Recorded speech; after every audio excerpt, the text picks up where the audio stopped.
So at Hamilton Company, nearly every machine that's connected and is CNC controlled has a tablet. And on that tablet, we're displaying information related to that job, specifically from MachineMetrics. So here you can see the utilization rate in the center. You can see the number of parts we have made and we've expected to make is 3. So we're at 100% of our part utilization. You can see our current cycle times on this tab, what the cycle time has been, what it needs to be, and what the average has been. The last average is obviously less than the others. And you can see the part count, what we're producing each hour.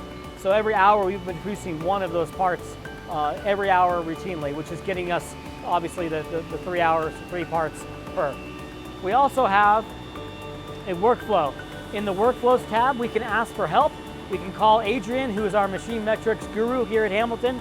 We can say cycle times, they need to be updated, we need help, or the machine is disconnected, there's some kind of issue.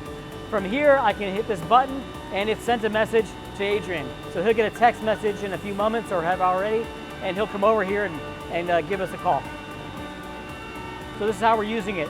We can also categorize downtime, which right now we don't have any downtime to categorize, so not a good example. But if a machine was down, we could say, hey, this is down for these reasons, and this reason is important, and what we need to do to resolve it. And that's how we use the tablets here for MachineMetrics at Hamilton Company.